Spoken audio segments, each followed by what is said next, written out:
The Crooked Anchor and the Chase. It had started innocently enough, as most great sagas at the Crooked Anchor do, with too many slow afternoons and far too much ITV1. David had taken to playing along with the game shows on the pub telly. Clifford would shout the answers with too much confidence and too little accuracy.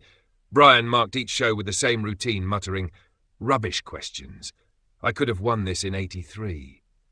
Meanwhile, Pete, stoic, silent, always in his spot, watched the chase like it was a transmission from another dimension. Then one Tuesday morning he did something unimaginable. He spoke. "I've applied to go on the chase," Pete said, casually, mid-sip of his pint. The pub froze. David dropped a glass. Clifford dropped a ladle. Warren dropped a slice of bread. Gunther dropped into a nap. Brian dropped his paper and said, "Don't be daft, you'd have to fill in a form. Pete doesn't do forms." But Pete did do the form, and a few weeks later, without any fanfare, Pete declared, "They've accepted me." The pub erupted in a rare moment of communal panic and pride. Brian muttered something about it being the end times. Clifford tried to invent a dish called brain buzzer béarnaise in honour of the occasion. Uncle Raymond began making cardboard cutout chasers in the cellar for preparation drills. And then the big day arrived.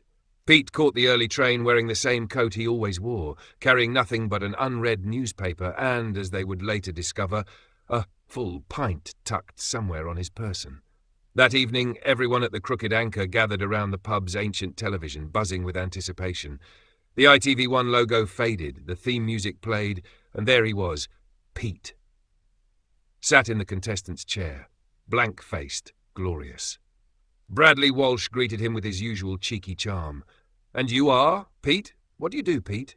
Pete said nothing. He just stared slightly off camera, the same gaze he gave the pub window most afternoons.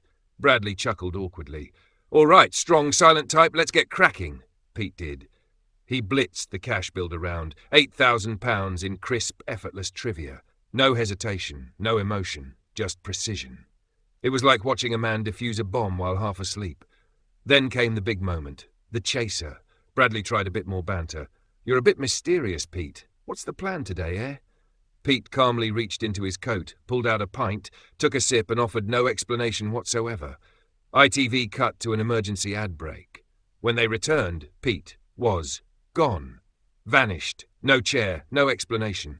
Just a slightly spilled pint and a confused Bradley looking around like he'd just dreamt the whole thing. Back at the pub, the boys stared at the screen in stunned silence.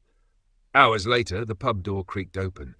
Pete walked in, coat slightly rumpled, pint still half full, and sat back down in his usual seat like nothing had happened. David, wide-eyed, whispered, "Pete, what happened?" Pete took a long sip, then said with cosmic gravity, "The chase." And not another word more. Gunther barked once in agreement. Clifford declared he'd start writing Pete's autobiography immediately. Brian nodded solemnly and scribbled "Pint Man outsmarts TV machine" on a napkin.